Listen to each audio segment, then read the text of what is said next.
हम तो रखते हैं मुसलमानों का दीन, दिल से है खुदा में खत्मुल मुरसलीन, दिल से है खुदा में खत्मुल मुरसलीन, खत्मुल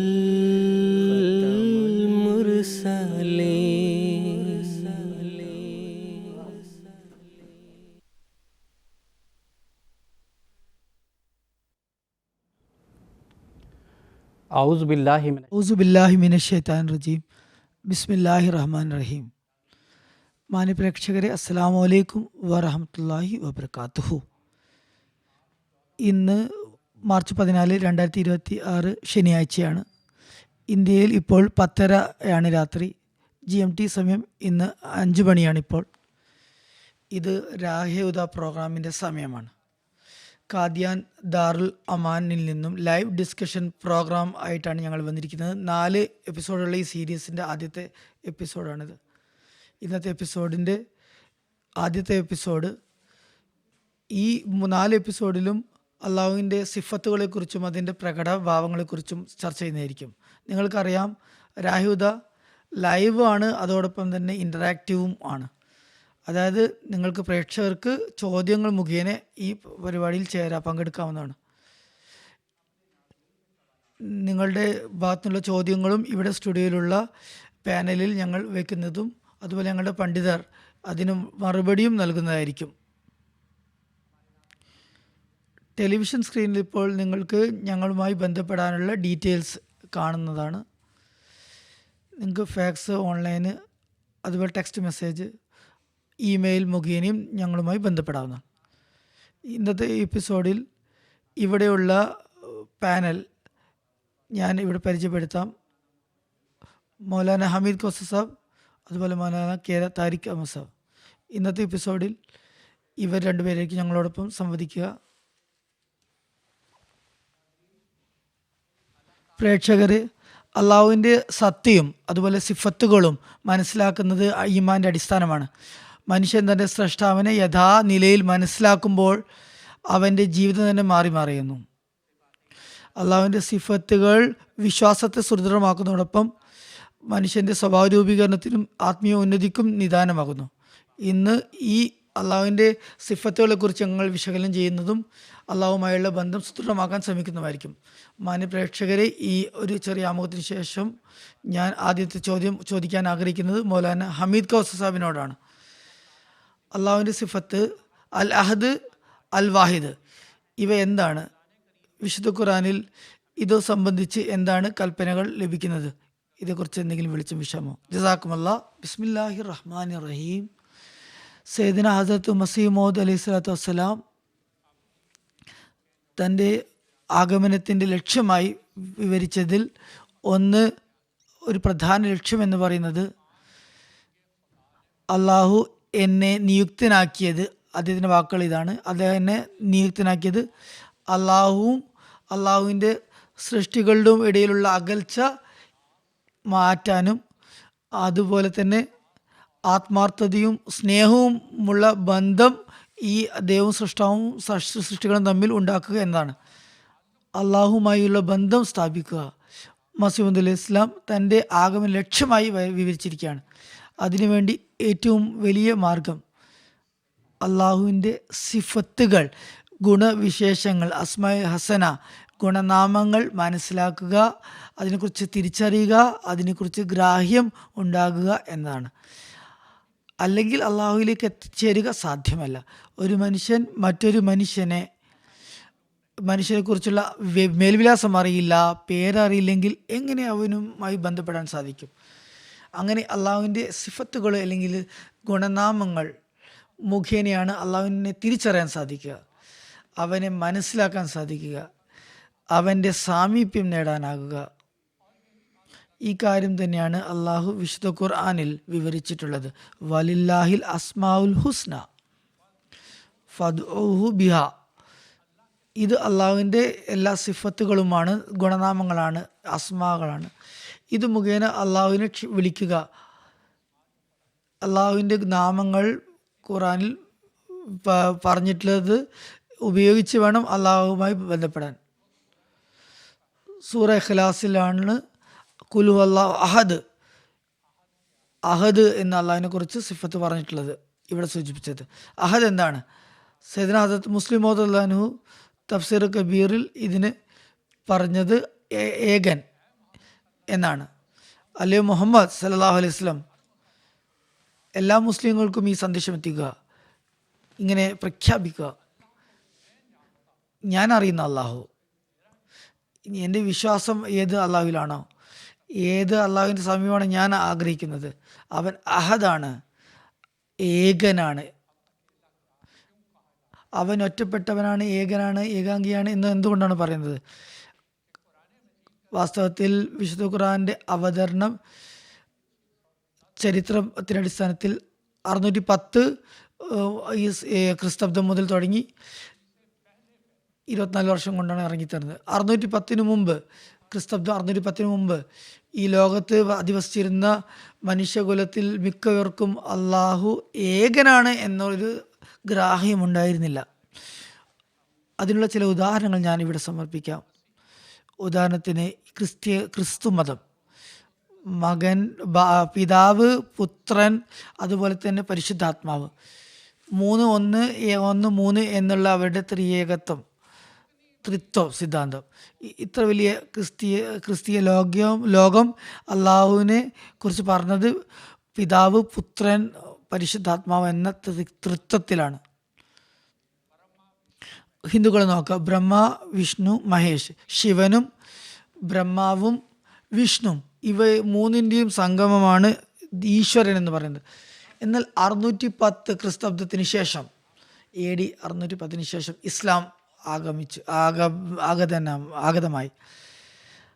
ഹസ്രത്ത് ഖലീഫ ഖയാം സയ്യിദ് തആല ബിൻ അസീസ് കഴിഞ്ഞ ഖുതുബയിലും മുമ്പുള്ള ഖുതുബകളിലും വളരെ വിശദമായി, വളരെ നമ്മുടെ ഈമാൻ വർദ്ധകമായ നിലയിൽ പറഞ്ഞത് റസൂലുള്ളാഹി സ്വല്ലല്ലാഹു അലൈഹി വസല്ലമയാണ് ഭൂമുഖത്ത് തൗഹീദ്, ഏകദൈവ വിശ്വാസം സ്ഥാപിതമാക്കിയത്.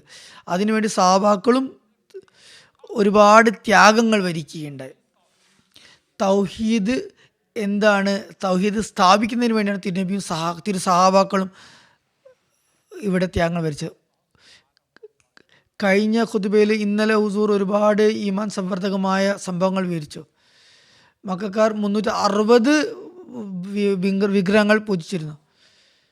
ജൂതന്മാർ പറഞ്ഞിരുന്നത് ഉസൈർ അള്ളാഹുവിൻ്റെ മകനാണെന്നാണ്, ദൈവപുത്രനാണെന്നാണ്.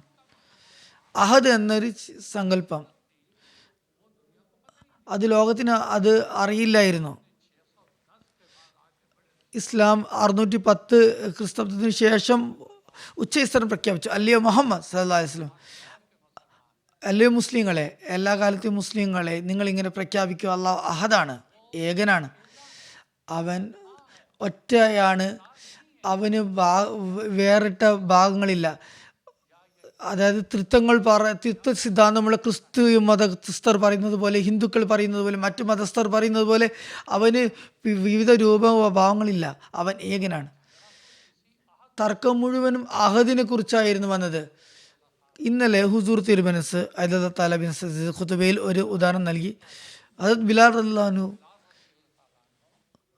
ഹദരത്ത് ബിലാൽ റളിയല്ലാഹു അൻഹു ഉമയ്യ ബിൻ ഖൽഫ് എന്ന തൻ്റെ ഉടമസ്ഥൻ അദ്ദേഹത്തെ തീയിൽ ചുട്ടുപൊള്ളുന്ന മണലാരണ്യത്തിൽ കിടത്തിയിട്ട് ലാത്തും ഉസ്സേനും കുറിച്ച് പറയാൻ വേണ്ടി വിഗ്രഹത്തെ പറയുമ്പോൾ അഹദ് അഹദ് എന്നായിരുന്നു അള്ളാഹുവിനെ, ഏകനായ അള്ളാഹുവിനെയായിരുന്നു ബിലാൽ വിളിച്ചിരുന്നത്.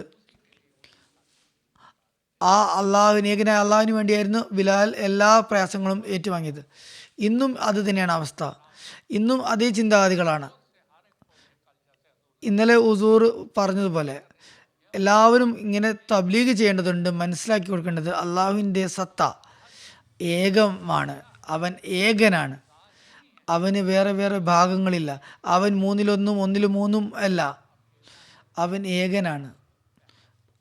ഇതാണ് ആദ്യത്തെ ഇതിൻ്റെ അർത്ഥം, ആശയം ഇതാണ്. അവൻ വാഹിദ് എന്നാണ് പറയുക. ഇലാഹുക്കും ഇലാഹും വാഹിദ് എന്ന് ഖുർആൻ വന്നിരിക്കുന്നു. വാഹിദ് എന്നാൽ എന്താണ്? അള്ളാഹിൻ്റെ സിഫത്ത് വാഹിദ്. അഹദിനെ കുറിച്ച് പറഞ്ഞു കഴിഞ്ഞാൽ വാഹിദ് എന്താണ്? വാഹിദ് എന്ന് പറഞ്ഞാൽ അതുല്യൻ, അവൻ ഏകനും അതുല്യനുമാണ്. ലാ ശരീക ലഹു, അവന് യാതൊരു പങ്കാളിയുമില്ല. അവന് സിഫത്തിലോ അതുപോലെ തന്നെ അവന് കഴിവുകളിലോ അവന് ശക്തിവിലാസങ്ങളിലോ അവന് ഏതെങ്കിലും തരത്തിലുള്ള സിഫത്തുകളിലോ യാതൊരു പങ്കാളിയുമില്ല. അവൻ എല്ലാ നിലയ്ക്കും ഏകനാണ്, ഏകാംഗിയാണ്, അവന് ഉപമകളില്ല, അതുല്യനാണ് അവൻ. അതാണ് വാഹിദ് എന്നത് സൂചിപ്പിക്കുന്നത്. ഈ കാലഘട്ടത്തിൽ അള്ളാഹു വിശുദ്ധ ഖുർആനിൽ ഒരു കാര്യം പറഞ്ഞിരിക്കുന്നു, അള്ളാഹു എല്ലാം തന്നെ പുറത്തു തരുന്നു, എന്നാൽ ഷിർക്ക് ബഹുദൈവാരാധന അവൻ മാപ്പാക്കുന്നതല്ല. മനുഷ്യൻ ചിലപ്പോൾ അറിഞ്ഞോ ചിലപ്പോൾ അറിയാതെയോ ഷിർക്കിൽ അകപ്പെടുന്നു, അള്ളാഹുവിന് പങ്കു ചേർക്കുന്നു. ഉദാഹരണത്തിന് ഒരാവശ്യം നേരിട്ടപ്പോൾ ആ ആവശ്യത്തെ തന്നെ ദൈവമായി സങ്കല്പിക്കുന്നു, അങ്ങനെ അള്ളാഹുവിനെ വിസ്മരിക്കുന്നു. ഇതിന് ഞാനൊരു ഉദാഹരണം സമർപ്പിക്കാം. ഒരു രോഗിയുണ്ട്, ആ രോഗിക്ക് മരുന്ന് ഡോക്ടർ നിശ്ചയിക്കുന്നു, ആ മരുന്നിനെ തന്നെ അവൻ ദൈവമായി സങ്കല്പിക്കുന്നു. അവൻ്റെ മസ്തിഷ്കത്തിൽ നിന്നും ഈ മരുന്ന് ഒരു ഉപാധിയാണ്, രോഗശമനം നൽകുന്നത്, ശാന്തി നൽകുന്നത് അള്ളാഹു ആണ് എന്നുള്ള കാര്യം മറക്കുന്നു. അതുകൊണ്ട് അങ്ങനെ അള്ളാഹുവിന് അവൻ ഒരു പങ്കുകാരനെ നിശ്ചയിക്കുന്നു. ഹദ്റത്ത് മുൻഷി ജഫർ അഹമ്മദ് കപൂർ തൽവി റളിയല്ലാഹു അൻഹു വിവരിക്കുന്നു, ഒരിക്കൽ ഹസ്രത്ത് മസീഹ് അലൈഹി സ്വലാത്തു വസ്സലാം തലകറക്കം, അതായത് ഒരുപാട് എഴുത്തിലും വ്യാപൃതനായതുകൊണ്ട് തലകറക്കം വരാൻ തുടങ്ങി, തലവേദന തുടങ്ങി. ഒരു ഹക്കീമിനെ കുറിച്ച് അറിയാൻ ഇടയായി. ഒരു വൈദ്യനുണ്ടായിരുന്നു, പ്രത്യേക പ്രാവീണ്യമുള്ള. അദ്ദേഹത്തിന് വാടക കൊടുത്ത് ഖാദിയനിലേക്ക് വിളിപ്പിച്ചു. അദ്ദേഹം മസീഹ് ഇസ്ലാമിനെ കണ്ടു, എന്നിട്ട് പറഞ്ഞു, 2 ദിവസം കൊണ്ട് താങ്കളെ ഞാൻ ശരിപ്പെടുത്തി തരാം. ഹദ്റത്ത് മസീഹ് സ്വല്ലല്ലാഹു അലൈഹി വസല്ലം ഈ വാക്ക് കേട്ടപ്പോൾ അവിടുന്ന് എഴുന്നേറ്റ് അകത്തേക്ക് പോയി. എന്നിട്ട് ഒരു കുറിപ്പ് എഴുതിയിട്ട് മൗലാന നൂറി സാഹിബിനെ അയച്ചു. ഇതിലെഴുതിയിരുന്നത്, ഈ വ്യക്തിയിൽ നിന്നും ഞാൻ ചികിത്സ തേടുന്നതല്ല, ഇവൻ സ്വയം ദൈവമാണെന്ന് നടിക്കുന്നു, ഇവന് ഷാഫിയാണ്, രോഗശാന്തി നൽകുന്നതാണെന്ന് കരുതുന്നു, ഇവനുമായി എനിക്ക് ഇവൻ്റെ ചികിത്സ വേണ്ട, ഇവന് യാത്രാ കൂലി കൊടുത്ത് ഫീസ് കൊടുത്ത് തിരിച്ചയക്കുക എന്ന് പറയുന്നുണ്ട്. അങ്ങനെ ആ വൈദ്യരിൽ നിന്ന് ചികിത്സ തേടിയില്ല. ഇതിലുള്ള ഉപദേശം ഇതാണ്, ഷിഫ നൽകുന്നത്, രോഗശമനം നൽകുന്നത് അള്ളാഹുവാണ്. അവൻ്റെ ഒരു സിഫത്താണ്, ഗുണനാമമാണ് ഷാഫി എന്നത്. ഒരു കവി പറയുന്നു, തബീബ ഹീല തൂ കർണ ഷിഫ ഉന്നതേനെ, അല്ല ഡോക്ടർ നീ അല്ല ഷിഫ നൽകുന്നത്, ഈ ഷിഫ ഞാൻ നൽകുന്നു എന്ന് പറയുന്നത് ഷിർക്കാണ്, അള്ളാഹു അതിനെ തടഞ്ഞിരിക്കുന്നു. ഹദ്റത്ത് മസീഹ് ഇസ്ലാം വളരെ വ്യക്തമായി പറഞ്ഞിരിക്കുന്നത് ഇത് ഷിർക്ക് എന്നാണ്. അതുപോലെ തന്നെ ഹദ്റത്ത് ഖലീഫത്തുൽ മസീഹ് സാനി റളിയല്ലാഹു തആല അൻഹു തൻ്റെ ഒരു സ്വപ്നം വ്യാഖ്യാനിക്കുന്നു തഫ്സീർ കബീറിൽ. ഞാനൊരു സ്വപ്നം കണ്ടു, ഞാൻ ബൈത്ത് മക്ബറ ഖാദിയാനിൽ നിന്നും എൻ്റെ ഭാഗത്ത് നിന്ന് വഞ്ചിയിലൂടെ ഇപ്പുറത്തേക്ക് വരികയാണ്. ഈ വഴി മധ്യേ പെട്ടെന്നൊരു കൊടുങ്കാറ്റ് വരുന്നു, എൻ്റെ വഞ്ചിയും അതിൽ ഇരിക്കുന്നവരുമൊക്കെ തന്നെ ചുഴിയിലകപ്പെടുന്നു. അവിടെ ഇപ്പോൾ പാലം നിർമ്മിച്ച സ്ഥലത്തെത്തിയപ്പോൾ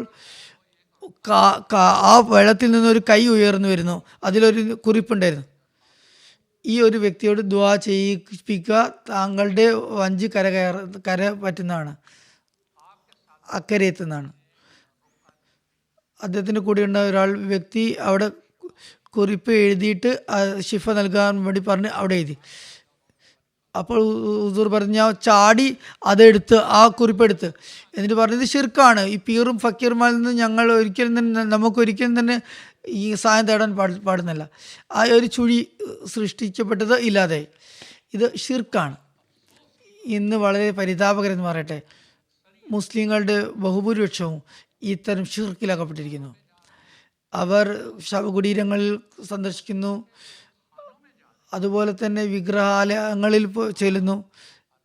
ഇതെല്ലാം തന്നെ അള്ളാഹുവിൻ്റെ സിഫത്ത്, വാഹിദ് സിഫത്ത് അഹദിനും വാഹിദിനും എതിരാണ്.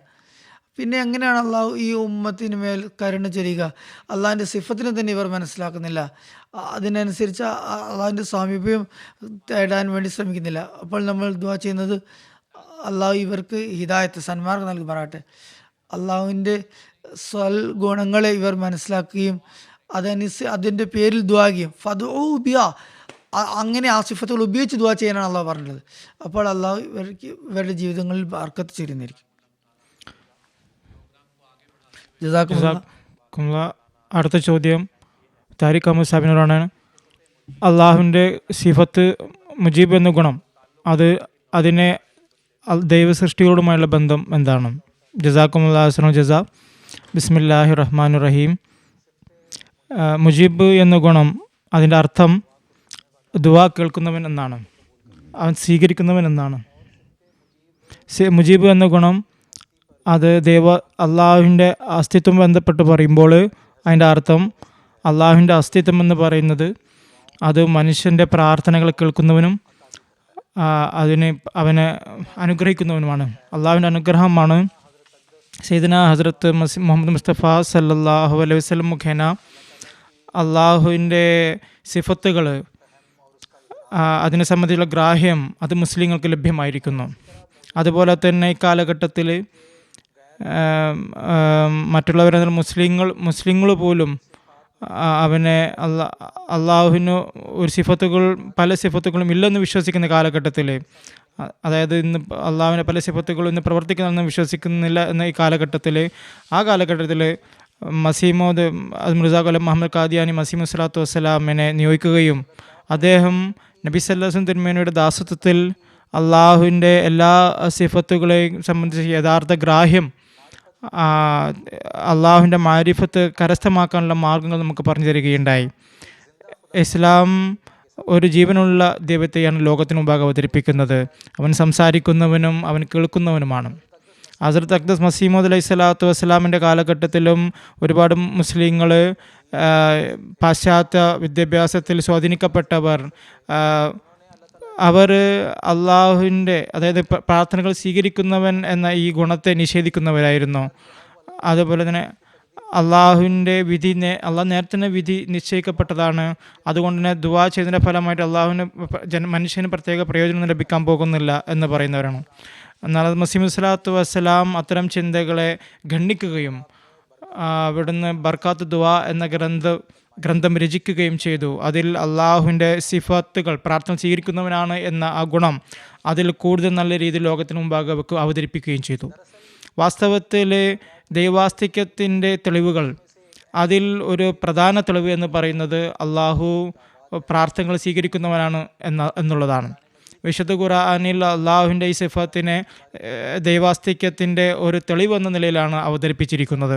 വിശുദ്ധ ഖുർആനിലെ ഒരു ആയത്ത്, ഔദു ബില്ലാഹി മിനശ് ശൈത്വാനിർ റജീം, അള്ളാഹു പറയുന്നു, അമ്മൻ യുജീബുൽ മുൽത്തറ ഇദാ ദഹാവു വയക്ഷിഫുസ് സൂഅ വയജാലുക്കും ഖുലഫാ അൽ അർളി അഇലാഹും മഅല്ലാഹി ഖലീലം മാ തസക്കുറൂൻ.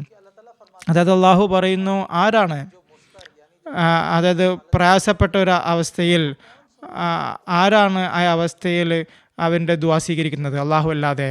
അതായത് അത്തരം വ്യക്തി ദുആ ചെയ്യുമ്പോൾ അവൻ്റെ ക്ലേശങ്ങൾ അള്ളാഹു ദൂരീകരിക്കുകയും അവനെ ഭൂമിയിൽ പ്രതിനിധിയാക്കുകയും ചെയ്യുന്നു. അപ്പോൾ അള്ളാഹു ചോദ്യം ഉന്നയിക്കുമ്പോൾ, ആ ഇലാഹു അല്ലാഹി, അള്ളാഹുവിനെ കൂടാതെ മറ്റൊരാരാധ്യനുമുണ്ടോ? അള്ളാഹു അത് ഇന്ന് ലോകത്ത് മനുഷ്യൻ മറ്റ് മതങ്ങളെ നോക്കുമ്പോൾ പലതരത്തിലും പല വസ്തുക്കളെയും ആരാധിക്കുന്നതായി നമുക്ക് കാണാൻ സാധിക്കും. ആ വസ്തുക്കൾ ഒരിക്കൽ വാദം ഉന്നയിച്ചിട്ടുണ്ടോ? അതായത് അവർക്ക് പ്രാർത്ഥനകൾ സ്വീകരിക്കാൻ സാധിക്കുമെന്ന് ആരും അങ്ങനെ ഒരു മുന്നോട്ട് വെച്ചിട്ടില്ല. മനുഷ്യൻ ചിന്തിക്കുന്നത് എല്ലാ വസ്തുക്കളുടെ മുന്നിലും അവൻ ദുആ ചെയ്യുന്നു. അതായത് ഇവർ പ്രാർത്ഥിക്കുന്ന ആളുകൾ നിങ്ങളുടെ പ്രാർത്ഥനകൾ സ്വീകരിക്കുന്നവരാണെന്ന് വാദം ഉന്നയിച്ചിട്ടുണ്ടോ? ഒരിക്കലും തന്നെ അങ്ങനെ ഉണ്ടായിട്ടില്ല. എന്നാൽ വിശുദ്ധ ഖുർആനിൽ അള്ളാഹു ഒരു വാദം ഉന്നയിച്ചിട്ടുണ്ട്. അതായത് അതായത് പ്രയാസത്തിൽ അകപ്പെട്ടവൻ്റെ ദുആ സ്വീകരിക്കുന്നവനാണ്. അള്ളാഹു അല്ലാണ്ട്, അള്ളാഹുവിൻ്റെ സത്തയല്ലാണ്ട് മറ്റാരും തന്നെ ലോകത്തില്ല മനുഷ്യൻ്റെ പ്രാർത്ഥന സ്വീകരിക്കുന്നവനായിട്ട്.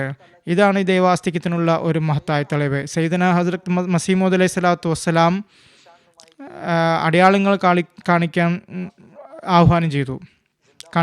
അതായത് ജീവിച്ചിരിക്കുന്ന അടയാളങ്ങൾ കാണാൻ ആഗ്രഹിക്കുന്നുവെങ്കിൽ ഞാൻ നിങ്ങൾക്ക് ജീവിച്ചിരിക്കുന്ന ദൈവത്തിൻ്റെ ജീവിച്ചിരിക്കുന്ന അടയാളം കാണിക്കാൻ തയ്യാറാണെന്ന് പറയുകയുണ്ടായി. ഖാദിയാനുള്ള ആളുകൾ മസീഹ് സ്വലാത്തു വസ്സലാം അടുത്ത് വന്നുകൊണ്ട് പറയുകയുണ്ടായി, നിങ്ങൾ മുഴുവൻ ലോകത്തോടും പറയുന്നുണ്ടല്ലോ ജീവിച്ചിരിക്കുന്ന ദൈവത്തിൻ്റെ ജീവിച്ചിരിക്കുന്ന അടയാളം കാണിക്കാമെന്ന്. നാം ഇപ്പോൾ നിങ്ങളുടെ അയൽക്കാരാണ്, ഞങ്ങൾക്ക് കൂടുതൽ അവകാശമുണ്ട് ഈ അടയാളങ്ങൾ കാണാൻ. ഞങ്ങൾക്ക് എന്തെങ്കിലും അടയാളം കാണിച്ചു തന്നാലും. അതായത് മുജീബ് ദഅവാത്ത് എന്ന ദൈവം, അതായത് പ്രാർത്ഥന സ്വീകരിക്കുന്ന ദൈവം. അപ്പോൾ ആ ദൈവത്തോട് മസീഹ് സ്വലാത്തു ദുആ ചെയ്തു. അള്ളാഹു പറയുകയുണ്ടെങ്കിൽ നിൻ്റെ കാര്യം അത് ഓശാർപൂരിലായിരിക്കും, അത് നടക്കുക, നിൻ്റെ കാര്യം നിർവഹണം. അങ്ങനെ 40 ദിവസം വരെ മസീഹ് സ്വലാത്തു വസ്സലാം മുജീബ് ദഅവാത്ത് ദൈവത്തിൻ്റെ ദുആ ചെയ്തു. ഖാദിയാനുള്ള ആളുകൾക്ക് വേണ്ടി ഒരു അടയാളം കാണിച്ചു തന്നു ദുആ ചെയ്തു. അങ്ങനെ ഫെബ്രുവരി 20 പശ്ചാത്തലത്തിൽ പ്രവചനം നടക്കുകയുണ്ടായി. ഇത് വാസ്തവത്തിൽ മസീഹ് സ്വലാത്തു വസ്സലാമിൻ്റെ ദുആകളുടെ ഫലമാണ്. അള്ളാഹു പറയുന്നു അതായത് അള്ളാഹു പറയുന്നു സന്താനം കൊണ്ടോ മസീഹ് സ്വലാത്തു വസ്സലാമിന്. അതിൽ ഖാദിയാനിൽ നിന്നുകൊണ്ട് 52 വർഷമായിട്ട് ജമാഅത്തിൻ്റെ നേതൃത്വം നിയന്ത്രിക്കുന്ന അവർ കാണുന്നതായിരിക്കും അള്ളാഹു എങ്ങനെയാണ് പ്രാർത്ഥന സ്വീകരിക്കുന്നതെന്നത്. അത് മുസ്ലിം മൗദ് തലാനുഹു ആ കാലഘട്ടത്തിൽ അവർക്ക് ഖാദിയാനിലെ മുസ്ലിം മൗദിൻ്റെ പുരോഗതി അവർക്ക് കാണാൻ സാധിക്കുകയുണ്ടായി. എങ്ങനെയാണ് അള്ളാഹു ഈ ദുആ സ്വീകരിച്ചത്? ഈ കാലഘട്ടത്തിൽ നാം റംലാൻ മാസത്തിലൂടെ കടന്നു പോയിക്കൊണ്ടിരിക്കുകയാണ്. വിശുദ്ധ ഖുർആനിൽ റംലാൻ്റെ നോമ്പുകൾ സംബന്ധിച്ച് പറയുന്നുണ്ട്. വിശുദ്ധ ഖുർആൻ്റെ അവതരണത്തെ സംബന്ധിച്ച് ഒരുപാട് കൽപ്പനകൾ സൂറ ബഖറയിൽ ഒരുപാട് കൽപ്പനകൾ സംബന്ധിച്ചിട്ടുണ്ട്. ഇതിനുശേഷം അള്ളാഹു ഈ ആയത്തും അവതരിപ്പിച്ചിട്ടുണ്ട്. വൈദാ സാലക ഇബാദി അന്നി ഫഇന്നി ഖരീബ് ഉജീബു ദഅവത ദാഇ ഇദാ ദാൻ ഫല്യസ്തജിബു ലി വൽയുമിനു ബി. അതായത് റംദാനിൽ അള്ളാഹുവിൻ്റെ ഈ സിഫത്തിൽ നമ്മൾ ചിന്തിക്കേണ്ടതാണ്. അതിനാ മനുഷ്യന് അവസരം ലഭിക്കുന്നു, ദുആ ചെയ്യാനുള്ള അവസരം ലഭിക്കുന്നു. അള്ളാഹു പറയുന്നു, മനുഷ്യൻ എന്നോട് ചോദിക്കുമ്പോൾ അവരോട് പറയുക ഞാൻ അവൻ്റെ അടുത്തുണ്ട്, എന്നെ ദുആ ചെയ്യുന്നവൻ്റെ ദുആ ഞാൻ സ്വീകരിക്കുന്നുവെന്ന്. എന്നാൽ ഇതിൻ്റെ നിബന്ധനയുണ്ട്, ഫല്യസ്തജിബു ലി. അതായത് മനുഷ്യനും എൻ്റെ കൽപ്പനകൾ അനുസരിച്ച് ജീവിക്കുക എന്നുള്ളത്, എൻ്റെ കൽപ്പനകൾ അനുസരിച്ച് ജീവിക്കുക, എന്നിൽ പൂർണ്ണമായി വിശ്വസിക്കുക എന്നുള്ള നിബന്ധനയാണ്. ഈ നിബന്ധനയോടെ അള്ളാഹുവിനോട് ദുആ ചെയ്യുമ്പോൾ അള്ളാഹു തീർച്ചയായും അവൻ്റെ ദുആ സ്വീകരിക്കുന്നതാണ്. പിന്നെ ദുആ ചെയ്യാനുള്ള രീതിയും അള്ളാഹു പഠിപ്പിച്ചിട്ടുണ്ട്. അള്ളാഹു പറയുന്നു, വലില്ലാഹിൽ അസ്മാഉൽ ഹുസ്ന ഫദഊഹു ബിഹ. അള്ളാഹുവിൻ്റെ വിവിധ സിഫത്തുകളുണ്ട്, അവൻ്റെ സുന്ദര നാമങ്ങളുണ്ട്. അതിൻ്റെ മാധ്യമത്തിലൂടെ അള്ളാഹുവിനോട് ദുആ ചെയ്യുക. ഉദാഹരണത്തിന് ഒരാൾ രോഗിയാകുമ്പോൾ അള്ളാഹുവിൻ്റെ ഒരു സിഫത്താണ് ഷാഫി എന്നുള്ളത്. ആ സിഫത്തിൽ ചിന്തിച്ചുകൊണ്ട് അതിനെ പരാമർശിച്ചുകൊണ്ട് അള്ളാഹുവിനോട് ആ രോഗത്തിൽ നിന്ന് ശമനം ലഭിക്കാൻ വേണ്ടി ദുആ ചെയ്യേണ്ടതാണ്. അതുപോലെ തന്നെ മഗ്ഫിറത്തിന് വേണ്ടി പ്രാർത്ഥിക്കുമ്പോൾ, പാപപ്രവൃത്തിക്ക് വേണ്ടി ദുആ ചെയ്യുമ്പോൾ അള്ളാഹുവിൻ്റെ ഗഫൂർ എന്ന സിഫത്ത് അത് നമ്മൾ വിട്ടുകൊണ്ടിരിക്കണം. അത് മുഖേന നമ്മൾ ദുആ തേടേണ്ടതാണ്. ഈ മുജീബ് ദഅവാത്ത് എന്ന ഈ സിഫത്ത് ഇതും തെളിയിക്കുന്നത് അള്ളാഹു മനുഷ്യനെ ഒരുപാട് സ്നേഹിക്കുന്നു എന്നുള്ളതാണ്. വിശുദ്ധ ഖുർആനിൽ അള്ളാഹു പറയുന്നു, കുൽ മാ യബഉകും റബ്ബിൽ ദുആഉക്കും. അതായത് അള്ളാഹു നിങ്ങളുടെ ദുആ ഇല്ലായിരുന്നു, ഒരു ദുആയുടെ ആവശ്യമില്ല അള്ളാഹുവിന്. അത് മനുഷ്യനാണ് അനാവശ്യം. മനുഷ്യൻ ഒരുപാട് അനുഗ്രഹങ്ങൾ നൽകാൻ അള്ളാഹു ആഗ്രഹിക്കുന്നു. അതിനാണ് പ്രാർത്ഥന പോലുള്ള ഒരു അനുഗ്രഹം മനുഷ്യൻ നൽകിയിട്ടുള്ളത്. നബി സല്ലല്ലാഹു അലൈഹി വസല്ലം തിരുമേനിയുടെ ജീവിതം പാരായണം ചെയ്യുമ്പോൾ തിരുമേനിയുടെ ജീവിതത്തിൽ ഓരോ നിമിഷവും അള്ളാഹു തിരുമേനിയുടെ ദുആകൾ സ്വീകരിച്ചതായിട്ട് നമുക്ക് അതിൻ്റെ മഹത്താടയാളങ്ങൾ കാണിച്ചാൽ നമുക്ക് കാണാൻ സാധിക്കും. ഒരു സഹാബിയുണ്ട്, അത് തുഫൈൽ ബിൻ അംർ റളിയല്ലാഹു അൻഹു. അദ്ദേഹം കബില ദൗഫുമായി ബന്ധപ്പെട്ട വ്യക്തിയാണ്. മക്കയിൽ അദ്ദേഹം വന്നപ്പോൾ ആളുകൾ അദ്ദേഹത്തോട് പറഞ്ഞു, അത് മുഹമ്മദ് സല്ലല്ലാഹു അലൈഹി വസല്ലമയുടെ കാര്യങ്ങൾ നീ കേൾക്കരുത്, അദ്ദേഹം ഒരു മാന്ത്രികനാണ്, നൗസുബില്ല, അദ്ദേഹം ഒരുപാട് വലിയ ഫിത്ന ഉണ്ടാക്കിയിരിക്കുകയാണ്, അദ്ദേഹം മകനെ അച്ഛനിൽ നിന്ന് അകറ്റിയിരിക്കുന്നു, ഭാര്യയിൽ നിന്ന് അകറ്റിയിരിക്കുന്നു, അദ്ദേഹത്തിൻ്റെ കാര്യങ്ങൾ ഒരിക്കലും കേൾക്കരുത്. അദ്ദേഹം സ്വയം ഒരു കവിയുമായിരുന്നു, യുക്തിയുള്ള ആളുമായിരുന്നു. അദ്ദേഹം ചെവിയിൽ പഞ്ഞി നിറച്ചുകൊണ്ട് മക്കയിൽ ചെന്നത്, അതായത് അവിടെ കണ്ടത് തിലാവ് ചെയ്യുന്നതായിരുന്നു. ഞാൻ യുക്തിയുള്ള ആളാണ്, അത് ചിന്തിച്ചു. എനിക്ക് തെറ്റും ശരിയും മനസ്സിലാക്കാൻ സാധിക്കും. ഞാൻ എന്തിനാണ് ഈ ചെവിയിൽ ഞാൻ പഞ്ഞു വെച്ചിരിക്കുന്നത്? അങ്ങനെ വിശുദ്ധകരൻ പാരായണം ചെയ്യുന്ന അദ്ദേഹം കേട്ടപ്പോൾ അദ്ദേഹത്തിനുള്ളിൽ ഒരു അസാധാരണമായ പരിവർത്തനം ഉണ്ടാവുകയുണ്ടായി. നബി സല്ലല്ലാഹു തിരുമേനിയുടെ പിന്നാലെ പോവുകയാണെങ്കിൽ അദ്ദേഹം ആ തിരുമേനിയിൽ ബയ്യത്ത് ചെയ്ത് ഇസ്ലാമിൽ പ്രവേശിച്ചു. അദ്ദേഹം തിരിച്ചു വന്നപ്പോൾ തൻ്റെ പിതാവിനും ഇസ്ലാമിൻ്റെ സന്ദേശം എത്തിച്ചു. അദ്ദേഹത്തോട് പറഞ്ഞു, അദ്ദേഹത്തിന് മകന് നല്ല വിശ്വാസമുണ്ട് പിതാവിന്. അദ്ദേഹം തൻ്റെ ഭാര്യയ്ക്ക് തൻ്റെ സന്ദേശം അയച്ചു, ഭാര്യയെ സ്വീകരിച്ചു. അങ്ങനെ ദോസ് ഗോത്രത്തിലെ അതിലെ പ്രമാണി അദ്ദേഹത്തിന് തബ്ലീഗ് ചെയ്തു. അദ്ദേഹം നിഷേധിച്ചു. അദ്ദേഹം അപേക്ഷിച്ചു, യാ റസൂലുള്ളാഹ്, എൻ്റെ കൗമിൻ്റെ നാശത്തിന് വേണ്ടി ദുആ ചെയ്താലും. നബി സല്ലല്ലാഹു അലൈഹി വസല്ലം വേണ്ടി പറഞ്ഞു, ഉമിർതു ബിൽ അഫ്, ജനങ്ങളോട് വിട്ടുവീഴ്ച ചെയ്യാനും കാരുണ്യം കാണിക്കാനും വേണ്ടിയാണ്, റഹ്മത്തുൽ ആലമീനായിട്ടാണ് അയച്ചത് തിരുമേനി. അവിടുന്ന് പറയുകയാണ്, ഞാൻ ഈ ദുആ ചെയ്യുന്നതല്ല, ഞാൻ ഇങ്ങനെ ദുആ ചെയ്യാം, അള്ളാഹു എൻ്റെ ഗോത്രക്കാർക്ക് ഹിദായത്ത് ലഭിക്കാൻ വേണ്ടി ഞാൻ ദുആ ചെയ്യാം. അള്ളാഹു ഈ ദുആയെ എങ്ങനെയാണ് സ്വീകരിച്ചതെന്നാൽ അതിനുശേഷം മെല്ലെ മെല്ലെ ഞാൻ പറഞ്ഞ സഹാബി ഉണ്ടല്ലോ, അദ്ദേഹത്തിൻ്റെ തബ്ലീഗിൻ്റെ ഫലമുണ്ടല്ലോ, ആ ദോസിൽ 70 കുടുംബങ്ങൾ ദോസ് ഗോത്രത്തിലുള്ള ഇസ്ലാം സ്വീകരിക്കുകയുണ്ടായി. അവരിൽ നിന്ന് തന്നെ അസ്റൂബ ഹുറൈറ റളിയല്ലാഹു അൻഹു അത് അവരിൽപ്പെട്ട ഒരാളാണ്. അത് മുഖേനയാണ് അദ്ദേഹം മുഖേന തിരുമേനിയുടെ ആയിരക്കണക്കിന് ഹദീസുകൾ നമ്മളിലേക്ക് എത്തിയിരിക്കുന്നത്. ഇതാണ് ദുആയുടെ ഫലം എന്ന് പറയുന്നത്. ഈ കാലഘട്ടത്തിൽ നമ്മൾ നോക്കുകയാണെങ്കിൽ അത് മസീഹ് സ്വല്ലല്ലാഹു വസ്സലാമിൻ്റെ സീറത്തിൽ നിന്നും നമുക്കൊരു സംഭവം ദുആ സ്വീകാര്യതയുമായി ബന്ധപ്പെട്ട് ഞാൻ അവതരിപ്പിക്കുന്നതാണ്.